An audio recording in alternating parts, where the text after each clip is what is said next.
वंदे वंदे सैनिक एकता जिंदाबाद, सैनिक एकता जिंदाबाद, सैनिक एकता जिंदाबाद। आज जंतर मंतर पर उपस्थित सभी सम्मानित पूर्व सैनिकों को मेरा सादर प्रणाम, अभिनंदन। आप सभी का बहुत बहुत स्वागत है। आज सोशल मीडिया में एक खबर चल रही है कि जंतर मंतर पर सैनिकों का धरना हुआ बंद। इस तरह की अफवाहें चल रही हैं, तो पहले तो मैं उसका खंडन करता हूं कि सैनिकों का धरना बरकरार है और हम इस वक्त जंतर मंतर पर ही हैं। दूसरा, इस तरह की एक बार पहले भी आई थी, जब आपने देखा होगा कि यहाँ से पहलवानों का धरना हटाया गया था। उस दिन हमारे धरने से भी हमारे कुछ साथियों को अरेस्ट किया गया था और उससे अगले दिन हमारा धरना एज इट इज बरकरार रहा। अब ये बोलते हैं काफ़ी लोग कि इतने दिन हो गए, आपको आज तक मिला क्या? सबसे पहली बात तो ये है आपकी उपलब्धियों में कि आपको आज तक कंटिन्यू आपको यहाँ धरना करने की इजाज़त है। वो आपके आचरण, आपके अनुशासन, उसकी ही देन है। दूसरा, हम यहाँ बैठे क्यों हो ये सबको पता है। आधिकारिक रूप से अगर मैं कहूँ तो अभी तक सरकार की तरफ से हमको कोई भी ऑफिशियली कोई बुलावा नहीं मिला है, कोई रेस्पॉन्स नहीं मिला है। हालांकि हमारे जो ज्ञापन गए हैं उनके ऊपर उन्होंने रिटन में दिया है कि जो विसंगतियाँ हुई हैं हम उनके ऊपर निवारण कर रहे हैं, उनकी छानबीन हो रही है, जांच हो रही है। इसका मतलब ये है कि वहाँ कुछ काम हो रहा है।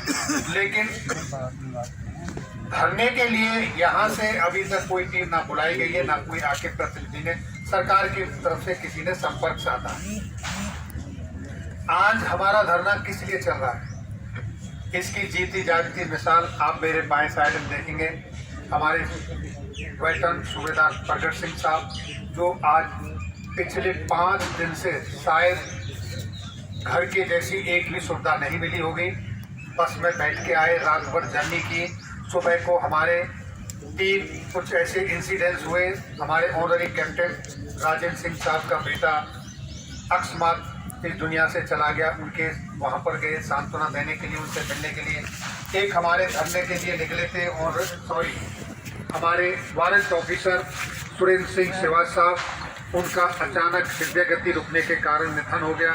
वहाँ पर गए, उनके परिवार से मिल के आए। दूसरा, हमारे 27 तारीख को दादरी से आरोपी रिवीजन के संदर्भ में जो विसंगतियाँ हुई हैं उनके लिए जो धरना चल रहा है, इसको सपोर्ट करने के लिए बाइक रैली लेके आए थे पूर्व सैनिक। उनमें हमारे एक सिपाही नफे सिंह जी जब वापस गए तो वो दुर्घटना का शिकार हुए, उनसे मिलने के लिए गए। उनका एक पैर और हाथ की हड्डी टूट गई। वो अभी मात्र 39 साल की एज है, अभी वो सिक्योरिटी की भी ड्यूटी करने के लायक नहीं है। उनके जज्बे को सलाम, और वो हमको प्रेरणा देता है इस धरने को कंटिन्यू करने के लिए। साहब, हमारे जो सुपर डुपर वेटरन प्रगट सिंह साहब हैं, इनकी ऊर्जा हमको बोलती है कि तुम क्या हो। 90 साल से ऊपर की उम्र में ये इतना संघर्ष कर सकते हैं, तो हम तो सारे भी जवान हैं, हम क्यों नहीं कर सकते। और जो भाई ये आवाज़ सुन रहे हैं, उन सबसे अनुरोध है कि अभी नहीं तो ये आपके पास मौका है और आपके अपने ही संघर्ष को कर रहे हैं और आपके लिए कर रहे हैं। प्रगट सिंह साहब को कुछ नहीं मिलने वाला है, जो लेना था ले चुके हैं। अब तो बोनस की चल रही है, ये सच्चाई है। क्यों सर, ये बस, लेकिन इनका आशीर्वाद है कि जो हमको यहाँ टिका के रखा।